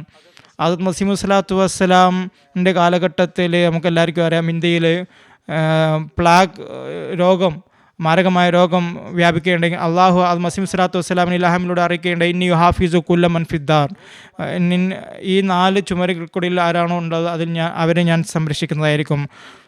അത് മസീഹ് സ്വല്ലല്ലാഹു വസ്സലാമിൻ്റെ മൂന്നാമത്തെ മകനാണ് അത് മിർസ ഷെരീഫ് അഹമ്മദ് സാഹിബ്. അദ്ദേഹത്തിന് രോഗം ബാധിക്കുകയുണ്ടായി. ആ പനി അത് തീവ്രതയിലെത്തുകയുണ്ടായി. അദ്ദേഹത്തിൻ്റെ ശരീരം അത് വളരെ ചൂടും വളരെ മോശമായ അവസ്ഥ. അദ്ദേഹം ബോധം കെട്ട് വീണ അവസ്ഥയായിരുന്നു. ആ സമയത്ത് അത് മസീഹ് സ്വല്ലല്ലാഹു വസ്സലാമിന് വളരെ ഉത്കണ്ഠ ഉണ്ടായി. അവിടുന്ന് ചിന്തിക്കുകയുണ്ടായി, മരണത്തിൽ നിന്നായിരിക്കും എല്ലാവരും മരിക്കേണ്ടവരാണ്. എന്നാൽ ഇത്തരം പ്രവചനമുള്ള സമയത്ത് എൻ്റെ വീട്ടിലെ എൻ്റെ മകൻ്റെ വഫാത്ത് സംഭവിക്കുകയാണെങ്കിൽ ജനങ്ങൾക്ക് അത് അവരുടെ വൈകടിലാക്കാൻ ഇത് കാരണമാവും. അതുകൊണ്ട് നമസ്കരിക്കാൻ തുടങ്ങി, വളരെ ഹൃദയവേദനയോടെ എന്നെ അവിടുന്ന് പ്രാർത്ഥിക്കാൻ തുടങ്ങി, ദുആ ചെയ്യാൻ തുടങ്ങി. അവിടുന്ന് 3-ാമത്തെ റക്അത്തിലായിരുന്നു അള്ളാഹു കശ്ഫിയായ അവസ്ഥയിൽ കാണിച്ചു കൊടുത്തു, താങ്കളുടെ മകൻ അവൻ ആരോഗ്യവാനായിട്ടിരിക്കുന്നു, അവൻ എഴുന്നേറ്റിരുന്നിരിക്കുന്നു. അങ്ങനെ 4 റക്അത്ത് നമസ്കാരം പൂർത്തിയാക്കുകയും തൻ്റെ മകൻ്റെ അടുത്തേക്ക് ചെന്നു. അത് മിർസ സാഹിബ്ജാദ ഷെരീഫ് അഹമ്മദ് സാഹിബിൻ്റെ അടുത്തേക്ക്. അദ്ദേഹം പൂർണ്ണ ആരോഗ്യവനായിരുന്നു. അദ്ദേഹം എഴുന്നേറ്റിരുന്നിട്ടായിരുന്നു. അദ്ദേഹം വെള്ളം ചോദിക്കാൻ തുടങ്ങി. നോക്കുക, ഈ ദുആയുടെ എന്ത് വലിയ സ്വാധീനമാണ് ചെലുത്തപ്പെടുന്നത്. മസീഹ് സ്വല്ലല്ലാഹു വസ്സലാം ഒരു സ്ഥലത്ത് വിവരിക്കേണ്ട സത്യം എന്താണെന്ന് വെച്ചാൽ, നമ്മുടെ ദൈവം എന്ന് പറഞ്ഞ് ദുആ മുഖേനയാണ് തിരിച്ചറിയപ്പെടുന്നത്. അള്ളാഹു പറയുന്നു, നിങ്ങൾ ദുആ ചെയ്യൂ എന്നോട്, ഞാൻ നിങ്ങൾക്ക് മറുപടി നൽകാം, അസ്തജിബലക്കും ഞാൻ നിങ്ങൾക്ക് മറുപടി നൽകാം എന്ന്. അള്ളാഹുവിൻ്റെ തൻ്റെ ദാസരോട് വളരെ സൂക്ഷ്മമായ ഒരു ബന്ധം കൂടിയുണ്ട്. അത് മസീഹ് സ്വല്ലല്ലാഹു വസ്സലാമിൻ്റെ കാലഘട്ടത്തിൽ ഒരു സംഭവമാണ്. കബൂർ തലയിൽ നിന്ന് 2 സാഹിബുമാർ, അത് മുൻഷി ജഫർ അഹമ്മദ് സാഹിബ്, ഹസ്രത്ത് മുൻഷി അറോഡ ഖാൻ സാഹിബ്, ഇവർ 2 പേരും ഖാദിയാനിൽ വന്നിട്ടുണ്ടായിരുന്നു. അത് മസീഹ് സ്വല്ലല്ലാഹു വസ്സലാമിൻ്റെ സൗബത്തിനെ പ്രയോജനപ്പെടുത്താൻ വേണ്ടിയിട്ട് ഹുസൂറിൻ്റെ സമക്ഷം ഹാജരായി. അവർ പറയുകയുണ്ടായി, ഹുസൂർ വളരെ ചൂടാണ്, അതുകൊണ്ട് മഴ പെയ്യാൻ വേണ്ടി ദുആ ചെയ്താലും. അത് മുൻഷി അറോഡ ഖാൻ സാഹിബ് അപേക്ഷിക്കുകയുണ്ടായി, ഹുസൂർ ദുആ ചെയ്താലും ഇത്ര മഴ ഉണ്ടാവേണ്ട, മുകളിലും താഴെയും വെള്ളം ഉണ്ടാകുന്ന മഴ ഉണ്ടാവണ്ടേ. ഹുസൂർ ചിരിച്ചുകൊണ്ട് പറഞ്ഞു, അതെ മുകളിലും താഴത്തും 2 സ്ഥലത്തും വെള്ളമാണല്ലേ ഹുസൂർ, എനിക്ക് വേണ്ടി ദുആ ചെയ്യേണ്ട ഹുസൂർ. ഹുസൂർ ചിരിച്ചുപോയി. ബട്ടാലയുടെ അടുക്ക് എത്തുകയുണ്ടായി. വളരെ ചൂടുകാലമായിരുന്നു. പെട്ടെന്ന് മേഘം വരികയും അതിൻ്റെ ഫലമായിട്ട് വലിയ മഴയുണ്ടായി, കോരിച്ചൊരിഞ്ഞ മഴയുണ്ടായി. എത്രമാത്രം മഴ ഉണ്ടായി എന്ന് വെച്ചാൽ,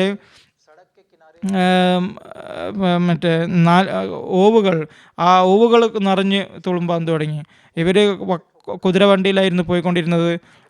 അവർ 2 പേരും ഇതിൽ വീണുകൊണ്ട് മുൻഷി ആറോഡ് ഖാൻ സാഹിബ് ആ ഓബിൽ വീഴുകയുണ്ടായി. മുൻഷി ജഫർ അഹമ്മദ് സാഹിബ് അത് ഉയർന്ന സ്ഥലങ്ങളിൽ വീഴുകയുണ്ടായി. അത് മുൻഷി ജഫർ അഹമ്മദ് സാഹിബ് അത് മുൻഷി ആറോഡ് ഖാൻ സാഹിബിനെ എഴുന്നേൽപ്പിക്കാൻ വേണ്ടി ചെന്നു.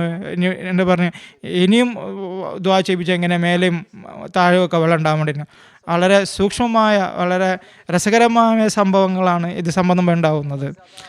അതിൻ്റെ ഫലമായിട്ട് അള്ളാഹുമായിട്ടുള്ളൊരു സ്നേഹത്തിൻ്റെ ഒരു ആത്മബന്ധം ഉണ്ടാകുന്നു. അത് ചില സമയത്ത് അക്ഷരം പ്രതി പൂർത്തിയാകുന്ന അവസ്ഥ ഉണ്ടാകുന്നു. ഈ കാലഘട്ടത്തിൽ നമ്മൾ റമദാനിലൂടെ കടന്നു പോയിക്കൊണ്ടിരിക്കുന്നത് അതിൻ്റെ അവസാന 10 അത് ആയിഷ റളിയല്ലാഹു അൻഹ നബി സ്വല്ലല്ലാഹു അലൈഹി വസല്ലം തിരുമേനിയോട് ചോദിച്ചിട്ടുണ്ടായിരുന്നു, ഈ അവസാന 10 നമ്മൾ എന്ത് ദുആയാണ് ചെയ്യേണ്ടത്? അപ്പോൾ തിരുമേനി പറയുകയുണ്ടായി, അല്ലാഹുമ്മ ഇന്നക അഫുവുൻ തുഹിബ്ബുൽ അഫ്വ ഫഅഫു അന്നി.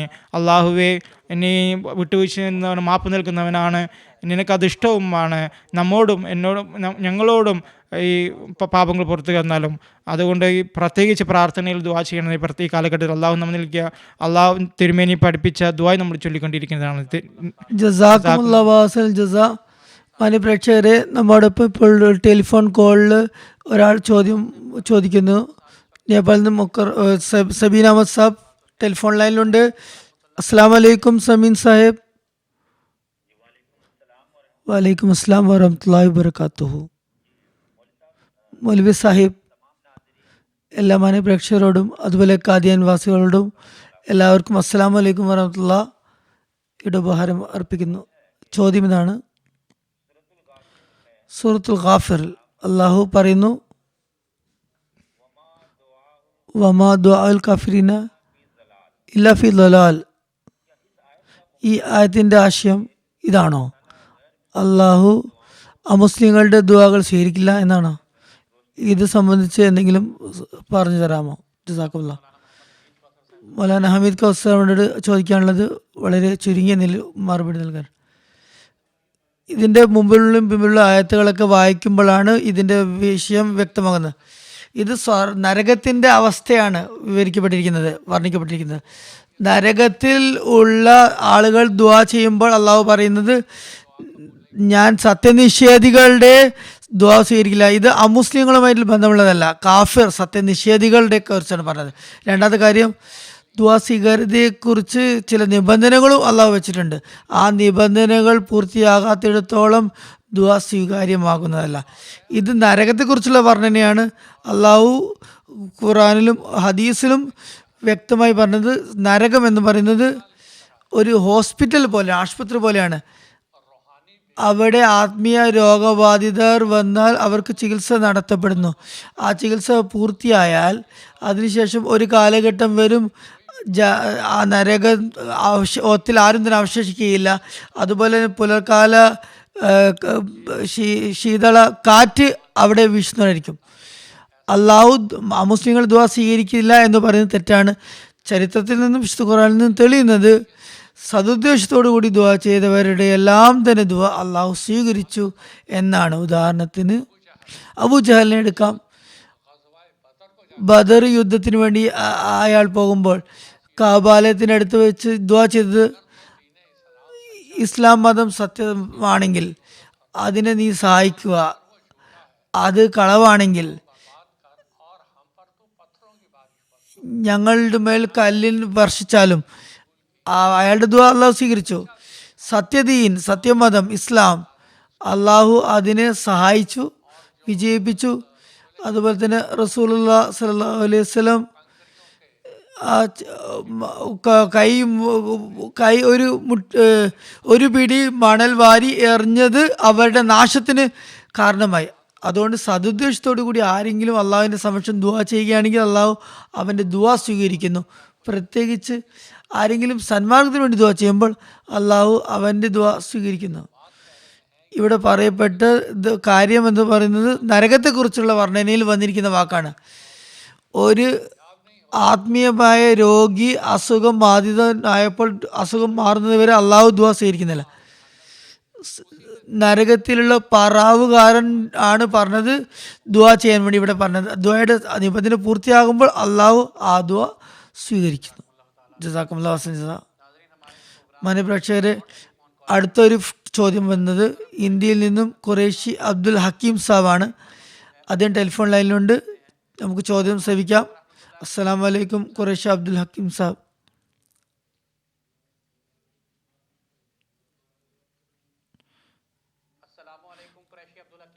അസ്സലാമു അലൈക്കും വറഹ്മത്തുള്ളാഹി. ശബ്ദം കേൾക്കാമോ? ചോദ്യം അവതരിപ്പിക്കാം. എൻ്റെ ചോദ്യം ഇതാണ്. അള്ളാഹു ബനി ഇസ്രായേലിൻ്റെ ആയത്ത് 16 അവസാനം പറയുന്നു വമാക്കൊന്ന മോദിബിന് അത്ത നബസ റസുല. അതായത് അള്ളാഹു പറഞ്ഞത് ലോകത്ത് ശിക്ഷ ഇറക്കുന്നത് എൻ്റെ പ്രവാചകനില്ലാത്തപ്പോഴാണ്. ഇന്ന് ലോകം നാശത്തിൻ്റെ കർത്തത്തിലാണുള്ളത്. ഇമാം മഹദിയെ നിരാകരിച്ച് നിഷേധിച്ചുകൊണ്ടാണോ ഇത് സംഭവിക്കുന്നത്? അത് മസീസ്ലം പറഞ്ഞു, ലോകത്തൊരു താക്കീതുകാരൻ വന്നു, എന്നാൽ ലോകം അവനെ സ്വീകരിച്ചില്ല. എന്നാൽ അള്ളാഹു അവനെ സ്വീകരിക്കുകയും ശക്തിമത്തായ അടയാളം കൊണ്ട് അവനെ സഹായിക്കുകയും ചെയ്യുന്നതാണ്. ഇന്ന് ഇമാം മഹദി വന്നതിനെ കുറിച്ച് ലോക മുസ്ലിങ്ങൾ നിഷേധിക്കുന്നതാണ് ഇത് സംഭവിക്കുന്നത്. അഹമ്മദി ജമാഅത്തിന്റെ എന്താണ് ഇതിനെക്കുറിച്ചുള്ള വിശ്വാസം പറയാമോ? കെ താരിഖ് സാഹിബിനോട് പറയുന്നു. കെ താരിഖ് അഹമ്മദ് സാഹിബിനോട് ഞാൻ ഉത്തരം. ജസാക്കുമുല്ലാ അസ്സനുൽ ജസാ. അള്ളാഹു തൻ്റെ പ്രവാചകന്മാരെ ലോകത്ത് അയക്കുമ്പോൾ പ്രഥമമായി ആ സമൂഹത്തിന് സുവാർത്ത അറിയിക്കുന്നു. അതുകൊണ്ട് തന്നെ പ്രവാചകന്മാർ വരുമ്പോൾ വിശുദ്ധ ഖുർആനിൽ വന്നിരിക്കുന്നു മുബശ്ശിറായിരിക്കുമെന്ന് പറഞ്ഞിട്ടുണ്ട്. അവർ മുഖേന ഒരുപാട് സുവിശേഷങ്ങൾ, ഒരുപാട് അനുഗ്രഹങ്ങൾ അള്ളാഹു അവർക്ക് വാഗ്ദാനം നൽകുന്നു. അവർ മുഖേന അള്ളാഹു ഭൂമിയിൽ ന്യായപൂർത്തീകരണം നടത്തുന്നു. അത് സത്യം അങ്ങനെ പ്രകടമാകുന്നു അമ്പിയാക്കളുടെ ജീവിതത്തിൽ തന്നെ. അതിനുശേഷം നിഷേധിക്കുന്നവർ, ഇദ്ദേഹം പറഞ്ഞതുപോലെ ബനി ഇസ്രായേലിൻ്റെ ആയത്ത് അതനുസരിച്ച് അള്ളാഹു നബീനെ നിഷേധിക്കുമ്പോൾ പല വിധത്തിലുള്ള ശിക്ഷ ആ സമൂഹത്തിൽ ഇറക്കുന്നു. അപ്പോൾ ശിക്ഷ കൊണ്ട് ഉദ്ദേശിക്കുന്നത് അത് ഒരുപാട് നാശമുണ്ടാകും, അല്ലെങ്കിൽ പ്രകൃതി ദുരന്തങ്ങൾ, ഇത് മാത്രമല്ല ശിക്ഷ. മറിച്ച് ചില സമയത്ത് മനുഷ്യൻ്റെ ധാർമ്മികമായ അധപ്പതനവും അതും ഒരു അള്ളാഹു പ്രവാചകൻ നിഷേധിച്ചതിൻ്റെ ഫലമായിട്ട് മനുഷ്യൻ ധാർമ്മികമായിട്ടുള്ള ധാർമ്മിക അധപ്പതനം അവനിൽ ഇറങ്ങുന്നു. ഒരുപാട് തിന്മകൾ അത് നിലകൊള്ളാൻ തുടങ്ങുന്നു. അള്ളാഹു പറയുന്നു അവൻ അവിശ്വാസികൾക്ക് സമയം നൽകുന്നു. അപ്പോൾ ഇങ്ങനെ സമയം നൽകുന്നുണ്ടെങ്കിൽ അതും ഒരു വിധത്തിലുള്ള ശിക്ഷയാണ്. അവർ പിന്നെ അഹങ്കാരത്തിൽ അവർ അകപ്പെടുന്നു. പിന്നെ അള്ളാഹുവിൻ്റെ അവരെ പിടിക്കുന്നു. പിന്നീട് അള്ളാഹു അവർക്ക് ശിക്ഷ നൽകാനുള്ള ഉദ്ദേശമുണ്ടാകുന്നു. ഇത് ശരിയാണ്. അത് മസീഹ് സ്വലാത്തു വസ്സലാമിന് മുഖേന ഈ ന്യായപ്രവർത്തനം സംഭവിച്ചിട്ടുണ്ട്. തിരുമേനിയുടെ പ്രവാചകന്മാർ മുഖേനയും ഇഷാഅത്തിൻ്റെ ഇസ്ലാമിക സന്ദേശ പ്രചാരണത്തിന് പൂർത്തി നടന്നുകൊണ്ടിരിക്കുന്നു. ആ ശ്രമത്തിൽ ജമാഅത്തിന് വിജയം ലഭിച്ചുകൊണ്ടിരിക്കുന്നു. ഇപ്പോൾ നാം ലോകത്തിൻ്റെ അവസ്ഥ നോക്കുമ്പോൾ അത് മസീഹ് സ്വലാത്തു വസ്സലാമിൻ്റെ നിഷേധത്തിൻ്റെ ഫലമായിട്ട് എന്തൊക്കെ ധാർമ്മികമായ അധപതനങ്ങളാണ്.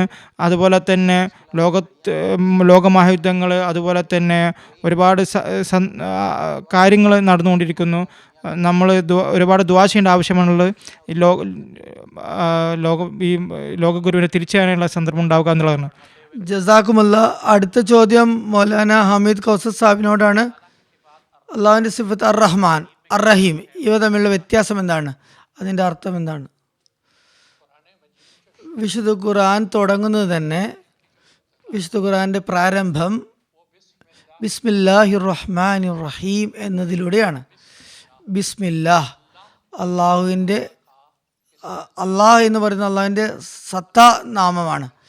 അള്ളാഹുവിൻ്റെ സത്താ നാമം എന്ന് പറയുന്നത് അള്ളാഹുവാണ്. അത് സിഫത്തല്ല, ഗുണനാമമല്ല, യഥാർത്ഥ നാമമാണ്. ഏതെങ്കിലും മനുഷ്യന് സ്വന്തമായി പേരുള്ളതുപോലെ അള്ളാഹുവിൻ്റെ സത്താനാമമാണ്. അതിനുശേഷം ആദ്യമായി പറഞ്ഞ സിഫത്ത് ഗുണനാമം എന്ന് പറയുന്നത് അർ റഹ്മാൻ എന്നാണ് അള്ളാഹുവിനെ കുറിച്ച്. അതായത് ഒന്നും ചോദിക്കാതെ കണ്ടു നൽകുന്നവൻ. ഒരുപാട് കൽപ്പനകൾ ഉണ്ട് ഇതിന്. അത് ചോദിക്കാതെ, ആവശ്യപ്പെടാതെ നൽകുന്നവൻ എന്നർത്ഥം. അള്ളാഹു മനുഷ്യനെ സൃഷ്ടിച്ച അള്ളാഹുവിന് ഏറ്റവും നന്നായി അറിയാം മനുഷ്യൻ്റെ ആവശ്യകതകൾ എന്തൊക്കെയാണെന്ന്, അവന് വേണ്ട കാര്യങ്ങൾ എന്തൊക്കെയാണെന്ന്.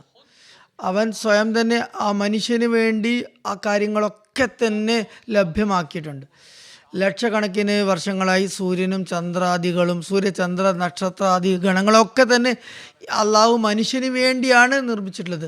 മനുഷ്യന് ഗുണത്തിന് വേണ്ടിയാണ്. മനുഷ്യൻ ജനിച്ചതും അവന് ശ്വസിക്കാൻ വേണ്ടിയുള്ള വായു, വെള്ളം, അതുപോലെ ഭക്ഷണത്തിനുള്ള സംവിധാനങ്ങൾ അള്ളാഹു ഒരുക്കി. ശൈത്യത്തിൽ നിന്നും ഉഷ്ണത്തിൽ നിന്നും രക്ഷപ്പെടാനുള്ള എല്ലാ സൗകര്യങ്ങളും ഒരുക്കി. അവൻ്റെ അന്നപാനങ്ങൾക്കുള്ള സംവിധാനം ഒരുക്കി. ഒന്നും തന്നെ ആവശ്യപ്പെടാതെ മനുഷ്യന് അള്ളാഹു അനുഗ്രഹാദി രേഖകൾ നൽകിക്കൊണ്ടിരിക്കുന്നു. അത് അള്ളാഹുവിൻ്റെ സിഫത്ത് റഹ്മാൻ എന്നതിൻ്റെ കീഴിൽ വരുന്നതാണ്. അതുപോലെ തന്നെ മനുഷ്യൻ്റെ ആത്മീയമായ, അതുപോലെ തന്നെ ഭൗതികമായിട്ടുള്ള കാര്യങ്ങളും ആവശ്യങ്ങൾ, ആത്മീയമായ പരിശീലനത്തിന് വേണ്ടി, ഉന്നതിക്ക് വേണ്ടി പറഞ്ഞ അർ റഹ്മാൻ അല്ലമൽ ഖുർആൻ, മനുഷ്യന് അള്ളാഹു ഖുർആൻ അവതരിപ്പിച്ച് നൽകി. അതിനു പകരമായി മനുഷ്യൻ അള്ളാഹുവിന് ഒന്നും തന്നെ തിരിച്ചു നൽകുന്നില്ല. അള്ളാഹു എത്രമാത്രം അനുഗ്രഹങ്ങളാണ് മനുഷ്യന് നൽകിയിട്ടുള്ളത്. അതിന് പകരമായി, അതിന് ബദലായ മനുഷ്യൻ അള്ളാഹുവിന് ഒന്നും തന്നെ നൽകുന്നതല്ല. ഇത് പ്രതിഫലിച്ച കൂടാതെ അള്ളാഹു ഈ കാര്യങ്ങളൊക്കെ തന്നെ മനുഷ്യന് നൽകിക്കൊണ്ടിരിക്കുന്ന സംഗതികളാണ്. മറ്റൊരു സിഫത്ത് താങ്കൾ ഇവിടെ ഉദ്ധരിച്ചത് റഹീമിയത്താണ്. അർ റഹീം എന്ന സിഫത്താണ്. അള്ളാഹു റഹീമാണ്. അത് അടുത്ത ഘട്ടത്തിലുള്ള അവൻ്റെ ഒരു സിഫത്താണ്. മനുഷ്യൻ അധ്വാനിക്കുമ്പോൾ അള്ളാഹു അതിനുള്ള പരിണാമം സ്വരൂപേണ അവന് നൽകുന്നു കാര്യങ്ങൾ. അതായത് അധ്വാനിക്കുന്നില്ലെങ്കിൽ അള്ളാഹുവിൻ്റെ കൽപ്പനകളനുസരിച്ച് മനുഷ്യന് ലൈസലിൽ ഇൻസാൻ ഇല്ലാ മസാ എന്നാണ് ഖുർആനിൽ പറഞ്ഞത്. മനുഷ്യൻ പ്രയത്നിക്കാതെ കണ്ട് അവന് യാതൊരു ഫലവും റിസൾട്ട് ലഭിക്കുന്നതല്ല. മനുഷ്യന് വേണ്ടിയുള്ള കാര്യങ്ങളൊക്കെ അള്ളാഹു ഭൂമിയിൽ വെച്ചിട്ടുണ്ട്, ഉപാധികൾ വെച്ചിട്ടുണ്ട്, സ്രോതസ്സുകൾ വെച്ചിട്ടുണ്ട്. എന്നാൽ മനുഷ്യൻ പ്രയത്നിക്കേണ്ടതുണ്ട്. ചെറിയ ഒരു ഉദാഹരണം പറഞ്ഞുകൊണ്ട് ഞാനിവിടെ അവസാനിപ്പിക്കാം. ഉദാഹരണത്തിന് പഞ്ചാബിൻ്റെ ഭൂമി നോക്കുക. അള്ളാഹു ഇവിടെ ഒരുപാട് ജലസ്രോതസ് വെച്ചിട്ടുണ്ട്. മനുഷ്യൻ അധ്വാനിച്ച് കുഴി കുത്തിയാൽ, കിണർ കുഴിച്ചാൽ വെള്ളം ലഭിക്കും. എന്നാൽ ഒന്നും ചെയ്യാതെ വെറുതെ കൈ മടക്കി ഇരുന്ന ഒരു വ്യക്തി വെള്ളം വരട്ടെ എന്ന് പറഞ്ഞാൽ ഒന്നും തന്നെ നടക്കില്ല. അതാണ് സിഫത്ത് റഹീം. അള്ളാഹു യഥാർത്ഥ അധ്വാനത്തെ പാഴാക്കുന്നതല്ല, അധ്വാനിക്കുന്നവന് അള്ളാഹു നൽകുന്നു. അങ്ങനെയല്ല ആയിരുന്നെങ്കിൽ ഒരു മനുഷ്യൻ വളരെ നിഷ്ക്രിയനും വളരെ ഉപയോഗശൂന്യനും ഒന്നിനും കൊള്ളാത്തനുമായി മാറുന്നതാണ്. അള്ളാഹു മനുഷ്യന് ശേഷികളും കഴിവുകളും നൽകി. ഇതാണ് മാർഗം, ഇതാണ് വഴിയെന്ന് അവന് പറഞ്ഞു കൊടുത്തു. ഈ മാർഗം സ്വീകരിക്കുകയാണെങ്കിൽ നിങ്ങൾക്ക് അനുഗ്രഹങ്ങൾ ലഭിച്ചുകൊണ്ടിരിക്കും. ഈ മാർഗങ്ങൾ സ്വീകരിക്കാത്ത പക്ഷം അള്ളാഹുവിൻ്റെ അനുഗ്രഹങ്ങളുടെയും അതുപോലെ തന്നെ അതിൽ നിന്ന് ഗുണം ലഭിക്കുന്നത് ഇല്ലാതാക്കി. അതാണ് അർ റഹ്മാൻ അറിയും. ജസാക്കുമുല്ലാഹ് ജസാ. എൻ്റെ അടുത്ത ചോദ്യം മോഹ്തറം താരിഖ് അഹമ്മദ് സാഹിബിനോട്, അള്ളാഹുവിൻ്റെ സിഫത്തുകളായ ഗഫൂർ, തവ്വാബ്, ഇതിൻ്റെ മഹത്വം അതെങ്ങനെയാണ് പ്രകടമാക്കുന്നത്, ഇത് സംബന്ധിച്ച് പ്രതിപാദിച്ചാലും. ജസാക്കുമുല്ലാഹ്. അൽ ഗഫൂറിൻ്റെ അർത്ഥം പാവം പുറത്തു കൊടുക്കുന്നവൻ, തവ്വാബ് എന്നതിൻ്റെ അർത്ഥം തോബ സ്വീകരിക്കുന്നവൻ എന്നാണ്. ഇത് അള്ളാഹുവിൻ്റെ രണ്ട് സിഫത്തുകളാണ്. അത് മനുഷ്യനെ നാശത്തിൽ നിന്ന് സംരക്ഷിക്കുന്ന ഗുണങ്ങളാണ്. മനുഷ്യൻ്റെ കർമ്മങ്ങളുമായി ഇതിന് പ്രത്യേക ബന്ധമുണ്ട്. അള്ളാഹു പാപങ്ങൾ പൊറുക്കുന്നവനാണ്, അവൻ്റെ തോബ സ്വീകരിക്കുന്നവനാണ്. മനുഷ്യൻ ദുർബലനാണ്, അവന് പല സന്ദർഭങ്ങളിലും തിന്മ അവനിൽ വന്നു പോകുന്നു. എന്നാൽ അള്ളാഹു വാഗ്ദാനം ചെയ്തിരിക്കുന്നു, മനുഷ്യൻ തൻ്റെ തെറ്റുകൾ അംഗീകരിക്കുകയും അള്ളാഹുവിനോട് മാപ്പ് ചോദിക്കുകയും അവൻ്റെ ഉള്ളിൽ യഥാർത്ഥ ലജ്ജയും ഖേദവും ഉടലെടുക്കുകയും ചെയ്യണമെങ്കിൽ അള്ളാഹു അവന് പുറത്തു കൊടുക്കുന്നതാണ്. ഈ പാപം പുറത്തു കൊടുക്കുന്ന ഗുണമില്ലായിരുന്നുവെങ്കിൽ മനുഷ്യൻ ചിന്തിക്കും, ഞാൻ തിന്മ ചെയ്തിരിക്കുന്നു, ഇനി അള്ളാഹു പുറത്തു കൊടുക്കുന്നതല്ല, അതുകൊണ്ട് വീണ്ടും ഞാൻ പാപം ചെയ്തുകൊണ്ടിരിക്കുകയാണ്. അതായത് മനുഷ്യനെ പാപത്തിൽ നിന്ന് സുരക്ഷിതനാക്കുന്നതിന് വേണ്ടിയിട്ടാണ് അള്ളാഹുവിൻ്റെ ഈ സിഫത്തുകളാണ്, ഈ പ്രത്യേകിച്ച് അള്ളാഹുവിൻ്റെ ഗഫൂറും തവാബും സിഫത്തുകൾ അത് പ്രകടമാകുന്നത്. ഇനി ഗഫൂർ എന്ന പദം അതിൻ്റെ അർത്ഥത്തിലും ചിന്തിക്കുകയാണെങ്കിൽ ഗഫറ എന്ന പദം അതിൻ്റെ അർത്ഥം അത് മറച്ചു വെക്കുക എന്നുള്ളതാണ്. പ്രത്യേകിച്ച് ഇതിൽ പ്രത്യേകമായിട്ട് പറഞ്ഞിരിക്കുന്നത് മാനസികമായിട്ടുള്ള ദൗർബല്യങ്ങളുടെ ഫലമായിട്ട് ഉണ്ടാവുന്ന തെറ്റുകൾ അതിന് അള്ളാഹു അത് മറച്ചു വെക്കുന്നു. ഇതാണ് വാസ്തവത്തിൽ ഇസ്തിഗ്ഫാർ എന്ന് പറയുന്നത്. അതാണ് അള്ളാഹുവിൻ്റെ ഗഫൂർ എന്ന സിഫത്ത് പ്രകടമാകുന്നത്. ഹദീസുകൾ നമുക്ക് കാണാം. ഹദീസിൽ വന്നിരിക്കുന്നു, നബി സല്ലല്ലാഹു അലൈഹി വസല്ലം ദിവസത്തിൽ 70-ലധികം പ്രാവശ്യം ഇസ്തിഗ്ഫാർ ചെയ്യാറുണ്ടായിരുന്നുവെന്ന്. തിരുമേനിയുടെ ഒരു ഭാര്യ ചോദിക്കുകയാണെങ്കിൽ റസൂലുള്ളാഹി സ്വല്ലല്ലാഹു അലൈഹി വസല്ലം, അള്ളാഹു മുമ്പും പിമ്പുമുള്ള പാപങ്ങൾ പുറത്തു വന്നിരിക്കണം, പിന്നെ എന്തിനാണ് അങ്ങ് ഇത്ര ക്ലേശം സഹിച്ചുകൊണ്ട് ദുആ ചെയ്തുകൊണ്ടിരിക്കുന്നത് എന്തിനാണ്? അതിന് അള്ളാഹു ഇങ്ങനെ അമ്പിയാക്കൾ പ്രാർത്ഥിക്കുന്നത് മനുഷ്യസഹജമായ വല്ല തെറ്റുകൾ സംഭവിച്ചിട്ടുണ്ടെങ്കിൽ അള്ളാഹു തൻ്റെ കാരുണ്യത്താൽ തൻ്റെ ഗഫൂർ എന്ന സിഫത്ത് മുഖേന അതിന് മറച്ചു വെക്കണം എന്നുള്ളതാണ്. അതുകൊണ്ട് അമ്പിയവുമായി ബന്ധപ്പെട്ട് സാധാരണ മനുഷ്യനിൽ നിന്ന് സിഫത്ത് ഗഫൂർ പ്രകടമാകുന്നത് അത് മനുഷ്യൻ ചെയ്ത തെറ്റുകൾ, അതിൻ്റെ ദോഷഫലങ്ങൾ, ആ ദോഷഫലങ്ങളിൽ നിന്ന് അള്ളാഹു അവനെ സംരക്ഷിക്കുന്നു എന്നുള്ളതാണ്. അതുകൊണ്ട് അള്ളാഹു മനുഷ്യൻ ഒരുപാട് ഇസ്തിഗ്ഫാർ ചെയ്യുന്നു. മറ്റൊരു ഗുണം തൗവാബ് എന്നാണ്. അള്ളാഹു തൗബ കൂടുതൽ സ്വീകരിക്കുന്നവനാണ്. തൗബയുടെ അത് മസീഹ് സ്വല്ലല്ലാഹു അലൈഹി വസല്ലം ചില നിബന്ധനകൾ പറഞ്ഞിട്ടുണ്ട്. അത് മനുഷ്യൻ എപ്പോഴാണ് അവൻ്റെ തൗബ സ്വീകരിക്കപ്പെടുന്നത്. ഒന്നാമത്തെ നിബന്ധന അള്ളാഹു മസീഹ് പറഞ്ഞിട്ടുള്ളത് ദുശ്ചിന്തകൾ അത് ഉപേക്ഷിക്കുക എന്നുള്ളതാണ്. അതായത് മനുഷ്യനിൽ നിന്ന് വല്ല തെറ്റും സംഭവിച്ചു പോയാൽ അവൻ ഇനി ഞാൻ ആ തെറ്റ് ചെയ്യുന്നതില്ല എന്ന് പറയേണ്ടതാണ്. എന്നാൽ അവൻ്റെ ദുശ്ചിന്തകൾ അതും ഉണ്ടാവാൻ പാടില്ല. അവൻ്റെ ചിന്തകളിൽ തിന്മയെ സംബന്ധിച്ചുള്ള ചിന്തകൾ, സങ്കല്പം അത് അവൻ്റെ മനസ്സിലുണ്ടാവാൻ പാടില്ല. അപ്പോഴാണ് അവൻ്റെ തോബ അത് അള്ളാഹു സ്വീകരിക്കുന്നത്. രണ്ടാമത്തെ നിബന്ധന അള്ളാഹു പറഞ്ഞ യഥാർത്ഥ ഖേദവും പശ്ചാത്താപവും ഉണ്ടാവണം എന്നുള്ളതാണ്. ഒരു നിവേദനത്തിൽ വന്നിരിക്കുന്നു, നബി സ്വല്ലല്ലാഹു അലൈഹി വസല്ലം ചോദിക്കുകയാണെങ്കിൽ തോബ എന്താണെന്ന് ചോദിക്കുന്നത്, അതിൻ്റെ അടയാളങ്ങൾ എന്താണ്? അപ്പോൾ അവിടുന്ന് പറയുകയാണ് യഥാർത്ഥ ഖേദം എന്ന് പറയുന്ന യഥാർത്ഥ പശ്ചാത്താപം എന്നുള്ളത് തോബയുടെ അടയാളമാണ് എന്നുള്ളത്. ഇത് രണ്ടാമത്തെ നിബന്ധനയാണ്. മൂന്നാമത് മസീഹ് സ്വല്ലല്ലാഹു പറഞ്ഞത് അതായത് നിശ്ചയദാർഢ്യം, അതായത് താൻ ചെയ്ത തിന്മ, വന്നുപോയ തെറ്റ് അത് വീണ്ടും ഞാൻ ആവർത്തിക്കുന്നതല്ല എന്നത്. നാലാമത്തെ നിബന്ധന അത് മസീഹ് സ്വല്ലല്ലാഹു പറഞ്ഞത് ആ തിന്മയിൽ നിന്നും വിട്ടുനിൽക്കുക മാത്രമല്ല അതിന് പകരമായിട്ട് നമ്മളെ ഉന്നത ധാർമ്മിക ഗുണങ്ങൾ അത് പ്രകടിപ്പിക്കുകയാണ് വേണ്ടത്. ഉദാഹരണമായി ഒരു വ്യക്തി മോഷണം നടത്തിയിരുന്നെങ്കിൽ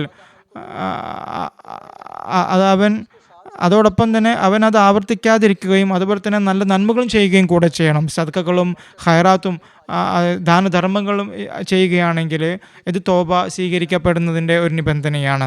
ഇതാണ് മസീഹ് സ്വല്ലല്ലാഹു അലൈഹി വസല്ലം വിവരിച്ചിട്ടുള്ളത്. ഇങ്ങനെ ഈ നിബന്ധനകൾ പൂർത്തിയാക്കിക്കൊണ്ട് ആരാണോ തോബ ചെയ്യുന്ന അവനെ സംബന്ധിച്ച് ഹദീസിൽ വന്നിരിക്കുന്ന തായിബു മിനസ് സംബി കമൽ ലാ സംബല്ലഹു, അതായത് തൻ്റെ പാപത്തിൽ നിന്ന് തോബ ചെയ്യുന്നവൻ അവൻ്റെ യഥാർത്ഥ തോബ അത് അവൻ ഒരു തെറ്റും ചെയ്യാത്തവനെ പോലെയായിത്തീരുന്നു എന്നുള്ളത്. ഈ കാലഘട്ടത്തിൽ ഞാൻ മുമ്പും പറഞ്ഞതുപോലെ റംസാൻ്റെ അനുഗ്രഹീത മാസമാണ്. അള്ളാഹുവിൻ്റെ സിഫത്തുകൾ ചിന്തിക്കേണ്ട മാസമാണ്. അധികമായി ഈ മാസത്തിൽ ഇസ്തിഗ്ഫാർ ചെയ്യേണ്ട ആവശ്യമുണ്ട്. തൗബ ചെയ്യേണ്ട ആവശ്യമുണ്ട്. പ്രത്യേകിച്ച് ഇതിനുള്ള പ്രത്യേക കൽപ്പന നൽകപ്പെട്ടിരിക്കുന്നു. ഈ അനുഗ്രഹീത മാസത്തിൽ പ്രത്യേകമായിട്ട് മനുഷ്യൻ്റെ തോബ സ്വീകരിക്കുന്നു. അത് അഖ്ദസ് മസീഹ് സ്വല്ലല്ലാഹു അലൈഹി വസല്ലം വളരെ സുന്ദരമായിട്ട് പറയുകയുണ്ടായി. മനുഷ്യന് ആ അനുഗ്രഹീത ദിവസം ഏതൊക്കെയാണ്? അത് ജുമാ ദിവസമാണോ?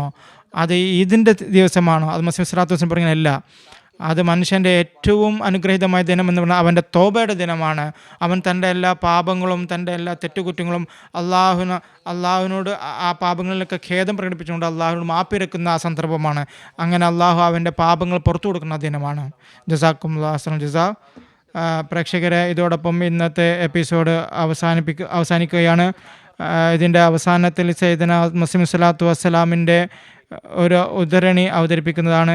ഹസ്രത്ത് മസീഹ് സ്വല്ലല്ലാഹു അലൈഹി വസല്ലം അരുളി ചെയ്യുന്നു, നമ്മുടെ ദൈവം എന്നോട് സംസാരിക്കുന്നു. നാം ഒരു കാര്യം ചോദിക്കുമ്പോൾ, ദുആ ചെയ്യുമ്പോൾ സർവശക്തിയോടു കൂടിയിട്ട് അവൻ മറുപടി നൽകുന്നു. എൻ്റെ പ്രാർത്ഥന സ്വീകരിക്കുന്നു. അത് സ്വീകരിക്കപ്പെട്ടു എന്ന് അറിയിപ്പ് നൽകുന്നു. നസീമെ ദാവത്ത് ഇതോടുകൂടിയിട്ട് ഈ എപ്പിസോഡ് ഇവിടെ അവസാനിക്കുകയാണ്. ഇൻഷാ അല്ലാഹ് അടുത്ത എപ്പിസോഡിൽ ഇത് നമ്മൾ ഈ ചർച്ച തുടരുന്നതാണ്.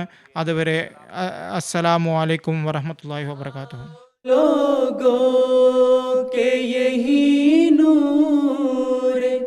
खुदा पाओगे, लो तुम्हें तौर तसल्ली का बताया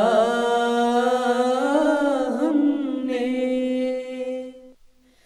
आओ लोगों के यही नूर खुदा पाओगे,